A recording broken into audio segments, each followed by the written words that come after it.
আমার এখন মাঝে মাঝে মনে হয় আমার বোধহয় আপনাকেই ভালোবাসা উচিত ছিল। আমরা সব সময়। মামুন সাহেব কেমন আছে আমি তো জানি না, সম্ভবত ভালোই আছে। তার এখন ভালোই থাকার কথা।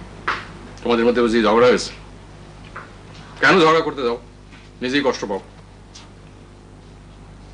ঝগড়া টগড়া কিছু হয়নি বাকি ভাই। মামুন বিয়ে করেছে।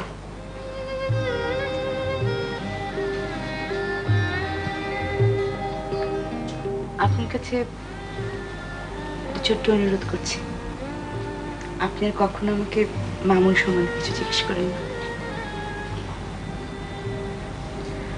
ও, আপনাকে তো আসল খবরটাই দেওয়া হয়নি। আমাদের বকুলের বিয়ে 11 তারিখে গায়ে হলুদ। মনে যায় না, বসেন বাকি ভাই, চা খেয়ে যাবেন। মনে হয় আমি চা খাবো না, আমার মনটা খুব খারাপ হয়েছে।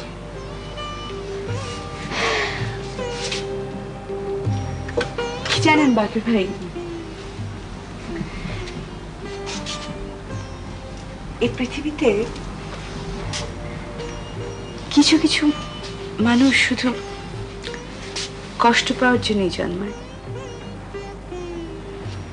আমার কথা দেখুন, আপনি বিশ্বাস করবেন কিনা জানি না, আমি জ্ঞান তো কখনো কোনো অন্যায় করিনি,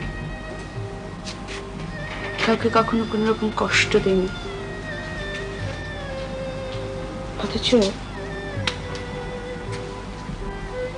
অথচ দেখে না, আমি কেবলই কষ্ট পাচ্ছি।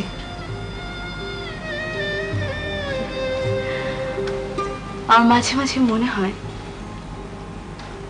আমার বাকি জীবনটা শুধু কষ্টেই কাটবে। আপনি কাঁদছেন নাকি বাকির ভাই?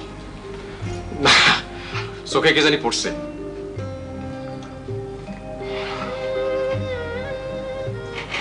আপনি একজন চমৎকার মানুষ। আমার এখন মাঝে মাঝে মনে হয় আমার বোধহয় আপনাকেই ভালোবাসা উচিত ছিল। আমরা সব সময় ভুল মানুষকে ভালোবাসি।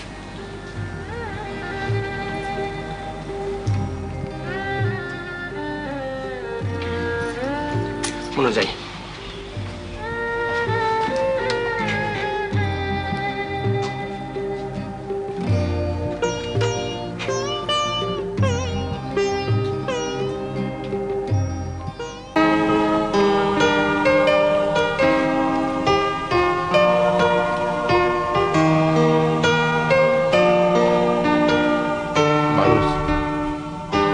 খেতে ভালো হয়েছে।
সিগারেটের কষ্টটাই আসল কষ্ট, এছাড়া আর কোনো কষ্ট নেই।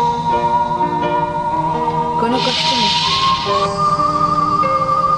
জেল হাজত তো কোনো আমোদ ফুর্তির জায়গা না, কষ্ট তো থাকবেই। কষ্ট যেমন আছে, আনন্দও আছে। কি আনন্দ? আমি জেলে আছি বলে তো তুমি আজকে আমার কাছে আসলাম, কত কিছু নিয়ে আস। আমি যখন জেলের বাইরে ছিলাম তখন তুমি আসছো কখন আমার কাছে? আপনি এবার যখন এখান থেকে বেরিয়ে যাবেন তখন তখন কি? তখন আমি আপনাকে নিয়ে শহর থেকে অনেক দূরে চলে যাব, অনেক দূরে। একটা ছোট্ট বাড়ি হবে, একতলা বাড়ি, টিনের ছাদ। বৃষ্টির রাতে ঝমঝম করে বৃষ্টি পড়বে টিনের ছাদে। আপনাকে নিয়ে আমি বৃষ্টিতে ভিজবো।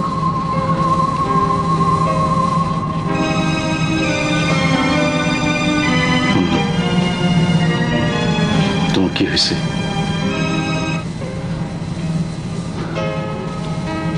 আমার শরীরটা ভালো না বাকের ভাই, রাতে আমার ঘুম হয় না। আমার আগে ভয় লাগতো না, এখন আমার খুব ভয় লাগে। বাকের ভাই, আপনি কি একটু দেখবেন, আমার কপালে হাত দিয়ে একটু দেখবেন আমার জ্বর এসছে কিনা?